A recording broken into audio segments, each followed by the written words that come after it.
बिस्मिल्लाहिर्रहमानिर्रहीम। अस्सलाम वालेकुम नाज़रीन, आप यूट्यूब चैनल देख रहे हैं। मैं इमरान खान हूँ। डायरेक्टली मैं इमरान खान साहब का जो स्टेटमेंट है उसके ऊपर आ जाता हूँ। लेट नाइट उन्होंने जारी किया और अभी जो इमरान खान साहब का कल का स्टेटमेंट है इंपॉर्टेंट है। यहाँ से आपको पता चल जाता है कि मामले की इंटेंसिटी क्या है, किस तरफ जा रहा है। इमरान खान साहब ने कहा कि 8 फरवरी को आपका मैंडेट चुराया गया। ये कौम से इमरान खान साहब मुखातिब हैं अपने ट्विटर अकाउंट के ज़रिए से। जो बातें वो अपने वकला से करते हैं, मिलने वालों से करते हैं, सहाफ़ियों से करते हैं, फिर उनको इकट्ठा किया जाता है, फिर उन सारी चीज़ों को एक लाइन में लाया जाता है और फिर उसको पब्लिक कर दिया जाता है।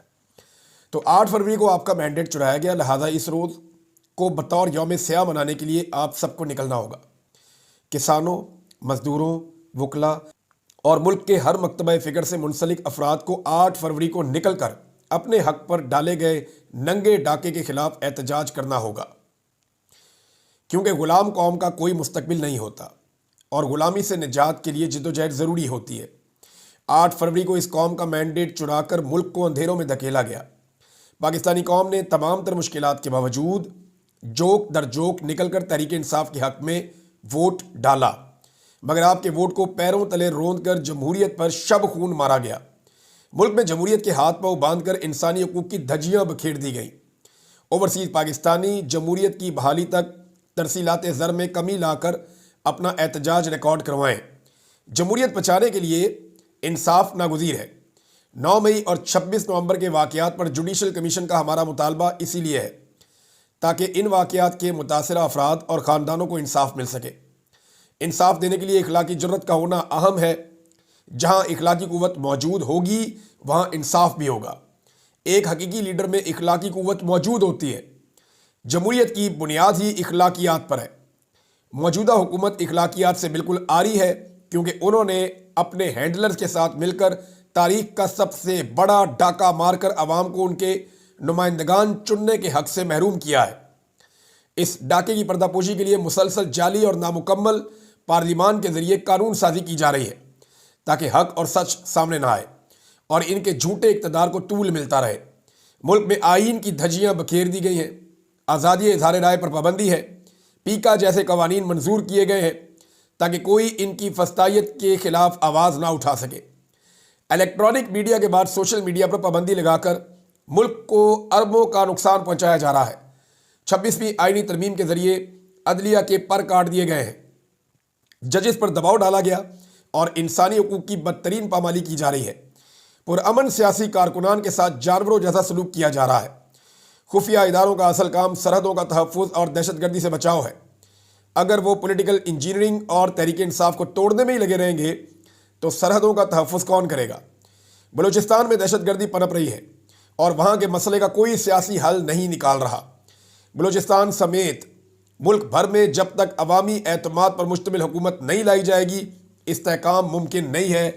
ये है जी इमरान खान साहब का स्टेटमेंट। बड़ा क्लियर स्टेटमेंट है इमरान खान साहब का। 2-3 पैगामात वो दे रहे हैं कि 8 फरवरी को तमाम लोग निकलें, यौम स्याह मनाएं। और ये सिर्फ पाकिस्तान में नहीं होने जा रहा, ये पूरी दुनिया में होने जा रहा है। बरतानिया के कई शहरों में एहतजाज का ऐलान किया गया है। लंदन में एक बड़ा एहतजाज होगा 8 फरवरी को। उसके अलावा दीगर जगहों पे एहतजाज का ऐलान किया गया है, जैसा कि यूरोप के अंदर बहुत बड़े एहतजाजी प्रोग्राम का ऐलान है बहुत सारे मुल्कों में अलग अलग, और अमेरिका के अंदर भी एहतजाज किया जाएगा, ऑस्ट्रेलिया में भी एहतजाज किया जाएगा। तो ये हुकूमत के लिए मुश्किलात बढ़ेंगी, आलमी सतह पे कम नहीं होंगी। उस वक्त जब यूरोपीय यूनियन की टीम पाकिस्तान में होकर गई है और उन्होंने एक एलामिया जारी किया है जो हुकूमत के लिए मुश्किलात का बाइस बनेगा। हुकूमत बहुत फ्रस्ट्रेशन का और परेशानी का शिकार है और एस्टेब्लिशमेंट भी डील करने के लिए डेस्परेट है। यानी एस्टेब्लिशमेंट को बहुत जल्दी है कि कोई डील बन जाए इमरान खान साहब के साथ और किसी किस्म की गारंटी एस्टेब्लिशमेंट को मिल जाए कि फ़लाँ फ़लाँ फ़लाँ फ़लाँ बंदे को और उसके ओहदे को इमरान खान साहब नहीं छेड़ेंगे, या इमरान खान साहब इन लोगों को जेलों में नहीं डालेंगे, या इमरान खान साहब इन लोगों के खिलाफ कार्रवाई नहीं करेंगे, या मामलात को उस नहज पर नहीं ले जाएंगे जहाँ पे मामलात हुकूमत के हाथ से निकल जाए। देखें, जो पाकिस्तानी इमरान खान के बगैर इतनी बड़ी तादाद में निकलते हैं, लाखों की तादाद में बाहर आ जाते हैं, यानी इमरान खान जेल में है और आज भी जब वो जेल से कॉल देते हैं तो इतना खौफ फैल जाता है कि ये हुकूमत सारे इलाके खुद ही बंद कर देती है, हर तरफ कंटेनर लगा देती है। हुकूमत इतनी खौफजदा है कि उन्हें पता है कि लाखों लोग उसकी कॉल पे निकलते हैं उसके बगैर, लीडरलेस। यहां पे जितने लीडर बाहर मौजूद हैं ये सारे रल के जलसा कर लें और इमरान खान साहब जेल से कॉल दे दें और जलसा गाह को सिर्फ भर दें और खुद वहां पे आए भी ना, तो कोई इनका मुकाबला इमरान खान के साथ है ही नहीं। कंटेनर्स इस बात का सबूत है, आंसू गैस इस बात का सबूत है, जुल्म जबर फस्तायत और घरों पर पड़ने वाले छापे इस बात का सबूत है कि इमरान खान साहब की मकबूलियत इनके काबू में नहीं आ रही। अब इन्हें इस बात का आइडिया कि इमरान खान को छोड़ा तो वो अपनी मकबूलियत से एक तहरीक बनाएंगे और वो तहरीक इन सारों को बहाकर ले जाएगी। इमरान खान साहब ने अपने साथियों से जो बातचीत की थी, उन्होंने कहा था देखो मैं अपने मामला तो माफ़ कर देता हूँ, मेरे साथ जो किया गया, मेरे पे कातलाना हमले हुए, मेरे साथ मेरी फैमिली के साथ जुल्म और जबर किया गया, वो तो मैं माफ़ कर देता हूँ, लेकिन पाकिस्तानियों के साथ जो किया गया, जो शहीद अरशद शरीफ के साथ हुआ, जो बाकी सहाफ़ियों के साथ हुआ, जो बाकी पॉलिटिकल वर्कर्स के साथ हुआ, उसका जवाब कौन देगा? और अगर पाकिस्तान तहरीक इंसाफ ने उसका जवाब ना लिया तो ये सवाल बार बार खड़े होते रहेंगे, ये जुल्म फिर रुकेगा नहीं, ये हमेशा चलता ही रहेगा। इसमें आप एक और चीज़ देखें ना कि इमरान खान इस दफ़ा मांग क्या रहा है। देखिए नॉर्मली होता यह है कि जब भी कोई लीडर गिरफ्तार होता है ना, तो इसके 2-3 फैक्टर्स होते हैं ना, 2-3 चीज़ें होती हैं पॉसिबिलिटीज जो वो लीडर मांगेगा। नॉर्मली लीडर डील मांगते हैं कि यार हमारी जान छोड़े, हमें जेल से निकालें। जब लीडर गिरफ्तार होता है तो वो हुकूमत, सियासत ये चीज़ें भूल जाता है, उसकी पहली प्रायोरिटी होती है कि वो जेल से निकल जाए। इमरान खान की ये प्रायोरिटी है ही नहीं।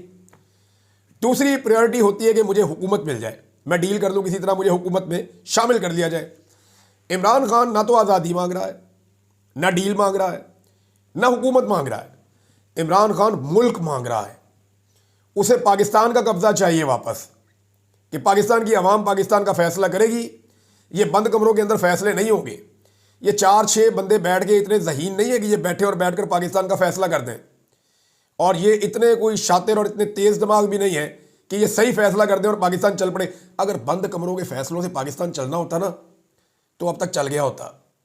इंडिया को पागल थोड़ी है कि वहाँ पे उन्होंने जमहूरियत रखी हुई है और उन्होंने इदारों को कंट्रोल में रखा हुआ है। क्या यूरोप पागल है? क्या अमेरिका के अंदर डोनाल्ड ट्रंप वहाँ पे उन्होंने आने दिया, वहाँ की इस्टेब्लिशमेंट के खिलाफ इलेक्शन जीत कर आया? क्या वो सारे पागल हैं? भाई सबको इस बात का आइडिया है कि अवाम का जो इज्तमाई शऊर है उसका मुकाबला चंद लोगों के दिमाग नहीं कर सकते। तो लोगों को ये डिसाइड करने दें कि वो यहाँ पे किसकी हुकूमत देखना चाहते हैं और किस तरह के फैसले करना चाहते हैं। तो फ़र्क सिर्फ इतना है कि इमरान खान अब हुकूमत नहीं मांग रहा, इमरान खान अब मुल्क मांग रहा है। और यही असल मसला है कि मुल्क जो है वो कब्जे में है। लंबे अरसे से पाकिस्तान की एस्टेब्लिशमेंट ने इसको अपनी ग्रिप में लिया हुआ है, मुल्क का कब्जा छोड़ते नहीं है। इमरान खान मुल्क का कब्जा मांग रहा है और पाकिस्तान के अवाम को सारा मसला ही समझ आ गया है। यानी मैं आपको बताता हूँ, पहले हमें लोग मिलते थे ना, वो पूछते थे की बनेगा, पूछते थे भाई क्या बनेगा, क्या होगा। अब लोग मिलते हैं, वो बताते हैं कौन रिस्पॉन्सिबल और ये मुल्क यहाँ तक क्यों पहुँचा, और वो ये भी बताते हैं कि इसका हल क्या है जब तक आप इदारों को उनकी डोमेन में वापस नहीं भेजेंगे। देखिए मैं कोई नफरत नहीं फैला रहा इसमें, ये बात आप जहन में रखें। ये सारे इदारे हमारे हैं क्योंकि हम इनको टैक्स देकर पालते हैं। सारे इदारों को हम टैक्स देते हैं। हर मुल्क के अंदर इदारे होते हैं, फौज होती है, एजेंसियां होती हैं, सारे मौजूद होते हैं। हमारे पास भी होने चाहिए, लेकिन उनका अपना रोल है, उसके अंदर होने चाहिए। वो अपने रोल के अंदर रहे, देखिए उनको कितनी इज्जत मिलेगी। लेकिन जब वो अपने रोल से निकलते हैं, ये भी मैं करूंगा, वो भी मैं करूंगा, वो भी मैं करूंगा, मैं 1.5 से आना हूं, तो वो फिर नहीं होता ना। काम भी खराब हो जाता है, इज्जत भी खराब हो जाती है। अभी तक ये सारी चालाकी क्योंकि नवाज शरीफ और जरदारी साहब के खिलाफ दिखाई जाती थी तो वो फंस जाते थे। इमरान खान जो है वो उसकी पसली मुख्तलिफ है, वो आउट ऑफ द सिलेबस आ गया, वो नहीं फंस रहा, वो इस चक्कर में नहीं आ रहा कि ठीक है मैं अंदर हूं तो अंदर हूं, मैं ये बात नहीं मानूंगा। नादरीन एक और बहुत बड़ी खबर है और वो खबर अमेरिका से आई है। ये ओवरसीज पाकिस्तानियों के हाथ में एक बहुत बड़ा हथियार है और उस हथियार को इन्होंने बनाया था गुज़िश्ता साल। यानी गुज़िश्ता साल ओवरसीज पाकिस्तानियों ने एक बड़ा ज़बरदस्त हथियार बनाया था, लेकिन वो हथियार इस्तेमाल नहीं हुआ अभी तक। और ये जो हथियार है इसको जो बाइडन के दौर में उन्होंने इस्तेमाल करने की कोशिश की, उन्हें कामयाबी नहीं हुई। अब ट्रंप एडमिनिस्ट्रेशन के दौर में पहली मीटिंग हुई है इस हथियार के मामले में, और मेरी बात हुई क्योंकि मुझे खबरों के अंदर ये मिला। मैं 1-2 सोर्सेज से बात कर रहा था, फिर मैंने खबरों के अंदर देखा तो ये हथियार पड़ा हुआ था। जब मैंने उनसे पूछा, उन्होंने कहा जी हमारा प्लान है, हम इस हथियार को अब आजमाने लगे हैं और ये बड़ा तगड़ा हथियार है। अमेरिका के अंदर जितनी मेहनत की है अब तक हुकूमत ने, सारी की सारी रुड़ जाएगी। मोहसिन नकवी वहां पे जितना मर्जी रहेंगे वो मेहनत काम नहीं आएगी, क्योंकि अमेरिका के अंदर एक फोरेंसिक तहकीकात हुई हैं, बाकायदा एक रिपोर्ट बनी है, वो मैं आपके साथ शेयर करता हूं कि क्या हुआ। जब 9 मई हुआ ना पाकिस्तान में, तो 9 मई वाला जो बयानिया है ना हुकूमत का या एस्टेब्लिशमेंट का, वो पूरी तरह बढ़ने लगा है। उसकी वजह यह है कि इमरान खान साहब ने बड़ा क्लियरली कहा हुआ है, बार बार कहा हुआ है कि 9 मई हमने नहीं किया, लोगों को उकसा कर पहुंचाया गया उन जगहों पे, और वो ये कहते हैं कि खुद ही जलाओ घेराव करके फुटेज गायब कर दी गई और पाकिस्तान तहरीक इंसाफ पे इल्जाम लगा के पार्टी को तोड़ दिया गया, पार्टी को फीती फीती कर दिया गया, हजारों कारकुन गिरफ्तार कर लिए गए, खवातीन को गिरफ्तार कर लिया गया, इंसानी हकूक की पामालियों के लिए 9 मई का लफ्ज इस्तेमाल किया गया। ये पाकिस्तान तहरीक इंसाफ और इमरान खान साहब का कहना है। अब पूरी एक फॉरेंसिक इन्वेस्टिगेशन हुई है अमेरिका में और उन्होंने शवाहिद हासिल किए सारे के सारे पाकिस्तान से। अच्छा, ये जो इन्वेस्टिगेशन हुई है इसमें मैं आपको ये बता देता हूं कि 25 लोगों के इंटरव्यूज हैं जो बराह रास्त इसके अंदर मुलव्विस हैं। इसके अंदर कुछ ऐसी फुटेज मौजूद है जो आपने आज तक नहीं देखी। इसमें कुछ ऐसी फुटेज भी है, जब ये रिपोर्ट तैयार की गई तो इसके बैकग्राउंड में कुछ ऐसी फुटेज भी है जो शायद आप आइंदा भी ना देखें, और कुछ ऐसे लोगों ने दी जिन्होंने उसको गायब किया था फुटेज को, और वो वहां पहुंच गई इस शर्त के ऊपर कि आप इसको अपनी रिपोर्ट बनाने के लिए जरूर देखें, लेकिन आप इसको कभी पब्लिक नहीं करेंगे, ये कॉन्फिडेंशियल रहेगी। अब मामला ये है कि पूरा का पूरा फॉरेंसिक हुआ है और एक इन्वेस्टिगेशन मौजूद है और एक प्रोफेशनल इन्वेस्टिगेटिव फर्म हायर की गई थी अमेरिका में ओवरसीज पाकिस्तानियों की जानिब से। इसमें FBI का एक फॉर्मर डायरेक्टर जो है उससे ये सारी इन्वेस्टिगेशन करवाई गई थी। मैं इसकी सारी तफसीलात आपके सामने रखूंगा। और ये वो डायरेक्टर है जिसने ईरान के अंदर एक बहुत बड़ा इशू हुआ था कू का, वहाँ पे उन्होंने तहकीकात में इसकी इन्वेस्टिगेशन उन्होंने की थी। तो ये टीम बड़ी प्रोफेशनल टीम है, इन्होंने पूरी इसके ऊपर एक रिपोर्ट बनाई है। अब वो जो बाइडन के टाइम पे तो काम आनी नहीं थी, अब इनकी क्रेडिबिलिटी है। अब ये रिपोर्ट ट्रंप एडमिनिस्ट्रेशन के दौर में ये सामने रखी जाएगी स्टेट डिपार्टमेंट के, और इसको दोबारा से लॉन्च किया जाएगा आलमी मीडिया के अंदर और आलमी इदारों के अंदर। इनमें फुटेज भी है, कुछ फैमिलीज के इंटरव्यूज भी हैं, कुछ विक्टिम्स के इंटरव्यूज भी हैं बराह रास्त, और कई ऐसी वीडियोज हैं जो सिर्फ उन्हीं के पास है। तो ये नादरीन एक बड़ी खबर है और ये एक नया हथियार है जिसको ओवरसीज पाकिस्तानी आने वाले दिनों में इस्तेमाल कर सकते हैं।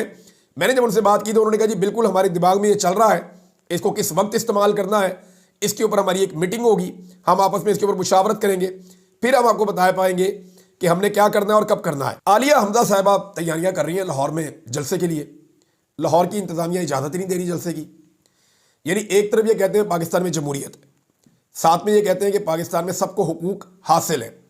मरियम नवाज रोज़ाना किसी ना किसी तंबू के अंदर चली जाती हैं, जाके वहाँ चंद अपने कारकुन बिठा के, चंद स्टूडेंट बिठा के, माहौल सा बना के सरकारी अफसरों का, तो वहाँ एक जमगट्टा सा लगा के तो कार्रवाई डाल के निकल जाती हैं। अब वो जो कार्रवाई है वो टिकटॉकर्स किस्म की कार्रवाई है, वो कार्रवाई वहाँ डालते हैं और निकल जाती हैं। मकबूलियत तो है नहीं इनके पास, पब्लिक में ये जा नहीं सकते, जब जाएंगे तो इनको लग पता जाएगा। उधर आलिया हमजा जो है वो अंदरून शहर में घूम रही है, जहाँ पे उन्होंने हमजा शहबाज को इबरतनाक शिकस्त दी थी, लेकिन जाली फार्म 47 के ऊपर हमजा शहबाज को MNA बना दिया गया।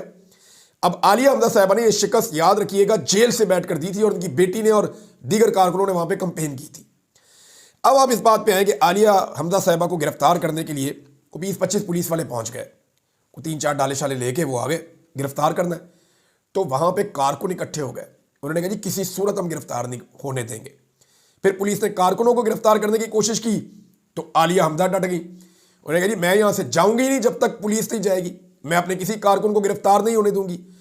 तो ये 1 साल के करीब जेल काट कर आने वाली खातून का हौसला है, और वो ये कह रही है कि मुझे फिर पकड़ना है पकड़ लो, मैं अपने कारकुनों को अंदर नहीं होने दूंगी। ये पाकिस्तान के अंदर जो सियासत के डायनेमिक्स है ना वो बदल रहे हैं। अब कारकुन की अहमियत बहुत बढ़ती चली जा रही है, कारकुनों में शऊर भी बढ़ता चला जा रहा है, और कारकुन अपनी ताकत भी पहचान रहे हैं, और पुलिस का डर खत्म हो रहा है। गोलियां तक तो चला दी आपने लोगों के ऊपर, तो फिर लोगों को उस तरह खौफ नहीं रहता जैसे लोग पहले खौफजदा हो जाते थे। पुलिस का जो खौफ है वही इन्होंने खत्म करना शुरू कर दिया। नाज़रीन एक और बहुत जो बड़ी खबर है वो ये है कि 3 जजेस पहुंचा दिए गए इस्लामाबाद हाई कोर्ट में। एक जज की खबर आ रही थी, हुकूमत ने 3 जजेस पहुंचा दिए। इनमें से जस्टिस सरफराज डोगर साहब को पहुंचाया गया लाहौर हाई कोर्ट से, और सिंध हाई कोर्ट के जज जस्टिस खादम हुसैन सोमरू साहब को पहुंचाया गया, और जस्टिस मोहम्मद आसिफ को बलूचिस्तान से पहुंचाया गया। अब ये 3 जजेस, यानी इस्लामाबाद बार के अंदर कोई ऐसे वकला ही नहीं थे या वहां कोई ऐसे जज ही नहीं थे जिनको आप हाई कोर्ट का जज बना लेते। जानबूझकर बाहर से लेकर आएंगे, सीनियर बंदा लेकर जाएंगे, इनमें से एक को चीफ जस्टिस ऑफ पाकिस्तान बनाएंगे और इम्कान वही है कि शायद जस्टिस सरफराज डोगर को chief justice Islamabad high court बना दिया जाए। अब जनाब वहां पे अपने 5 जजेस इकट्ठे कर लिए हुकूमत ने। पहले वाले 7 जजेस हैं वो पहले भी खत लिख चुके हैं, 6 जजेस, और उनके मामला आप पहले से जानते हैं। इसमें आपको मैं एक बड़ी अजीब चीज़ बताता हूँ, दो अजीब चीज़ें बताता हूँ। एक तो लाहौर हाई कोर्ट से जो जज लाए गए हैं ना, सरफराज डोगर, जिनके बारे में कहा जा रहा है कि ये चीफ जस्टिस बन जाएंगे मुबैना तौर पे, इनकी जो रिपोर्टेड जजमेंट्स हैं, जो फैसले इन्होंने दे रखे हैं, उनकी तादाद लाहौर हाई कोर्ट की वेबसाइट के मुताबिक 59 है, 59। जबकि इस्लामाबाद हाई कोर्ट के जो सीनियर तरीन जज हैं, जिन्होंने चीफ जस्टिस ऑफ पाकिस्तान बनना था एक्चुअली, अगर 26वीं आईनी तरमीम में ये अदलिया के ऊपर कंट्रोल हासिल ना करते, तो जस्टिस मोहसिन अख्तर साहब की जो रिपोर्टेड जजमेंट्स हैं उनकी तादाद इस्लामाबाद हाई कोर्ट की वेबसाइट के मुताबिक 161 है। यानी 102 जजमेंट ज्यादा दी हुई है, दुगनी से ज्यादा जजमेंट दी हुई है उन्होंने। तजुर्बा उनका इतना ज्यादा है, लेकिन इसके बावजूद लोग कह रहे हैं कि मोहसिन अख्तर कियानी साहब को नहीं बनाया जाएगा क्योंकि वो उन्हें पसंद नहीं है। एक और बड़ी इंटरेस्टिंग बात बताता हूं, जस्टिस मोहम्मद आसिफ, इन्हें 17 जनवरी को, यानी आप ये समझें कि चंद दिन पहले, यानी अब ये वीलॉग सुन रहे हैं 2 फरवरी है, तो यानी 2 हफ्ते भी नहीं हुए इस बात को। 17 जनवरी को इन्हें बलूचिस्तान हाई कोर्ट में एडिशनल जज लगाया गया और 20 जनवरी को इन्होंने हलफ उठाया, यानी आज से 12-13 दिन पहले इन्होंने हलफ उठाया और 1 फरवरी को लाकर इनको इस्लामाबाद में ट्रांसफर कर दिया गया। अंदाजा करें आप, यानी एक बंदा नया जज लगाया, उसको अपनी अदालत में काम ही नहीं करने दिया गया, उसी को ट्रांसफर करके लेकर आ गए इस्लामाबाद में। यानी इस्लामाबाद में कोई ऐसा काबिल आदमी नहीं था जिसको इस ओहदे के ऊपर लगाया जाता। अब इस मामले के ऊपर बड़ा शदीद रद्द-ए-अमल आ रहा है इस्लामाबाद बार में, और दूसरी हाई कोर्ट से इस्लामाबाद हाई कोर्ट में 3 जजेस की तैनाती के बाद इस्लामाबाद बार कौंसिल की शदीद अल्फाज में मुजम्मत आज के दिन 11 बजे हंगामी जर्नल हाउस सेशन तलब कर दिया गया है और इसमें Islamabad high court bar association और इस्लामाबाद डिस्ट्रिक्ट बार भी शरीक होंगे और आइंदा के लायामल का ऐलान होगा। वैसे वकीलों ने रोले तो बहुत डाले, काम शाम कोई नहीं किया।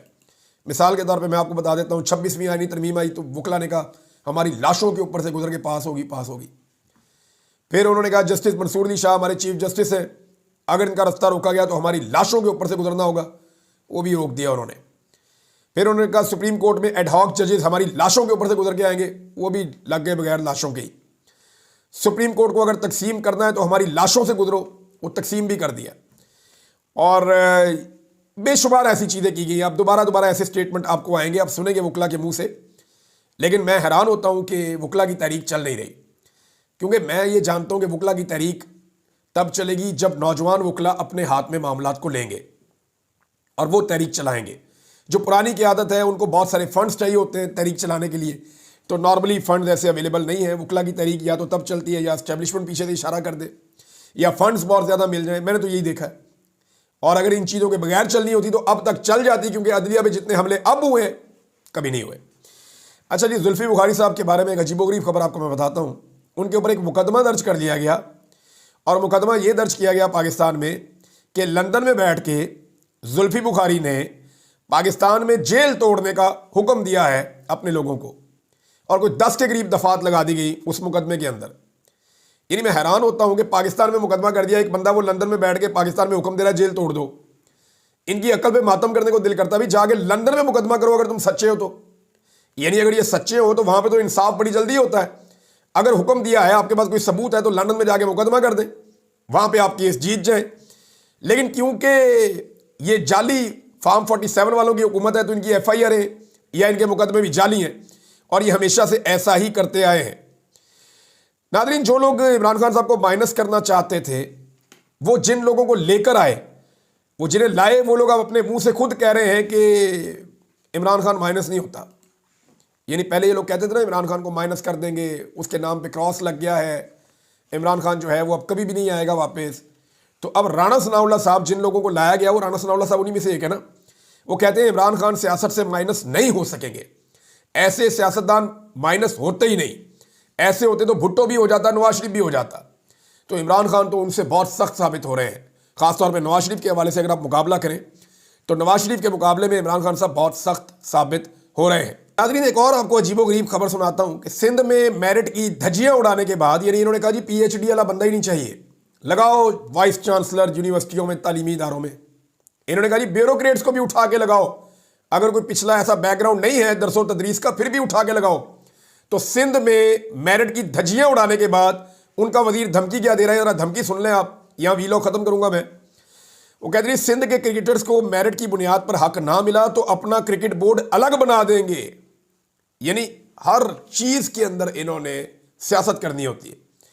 कहते हैं जी सिंध के क्रिकेटर सिर्फ डग आउट में बैठे रहते हैं, यानी बाकी प्लेयर्स को खिलाया जाता है। भाई ये तो टैलेंट की बात है, जो अच्छा खेलेगा वो आगे आएगा। नग तो पूरे नहीं कर देना, एक सिंध से ले लो, एक पंजाब से ले लो, मे भी सारे के सारे प्लेयर सिंध से आ जाए, अगर अच्छा खेलने वाले प्लेयर वहां से निकल आए तो। ये तो डिपेंड करता है टैलेंट के ऊपर। बहरहाल हर चीज के अंदर इन्होंने अपना कोई ना कोई लुच तुलना होता है, और मेरिट की कैसी धज्जियां ये उड़ाते हैं वो मुझे आपको बताने की जरूरत नहीं है। अब तक के लिए इतना ही, अपना ख्याल रखिएगा, अपने चैनल का भी। अल्लाह हाफ़िज़।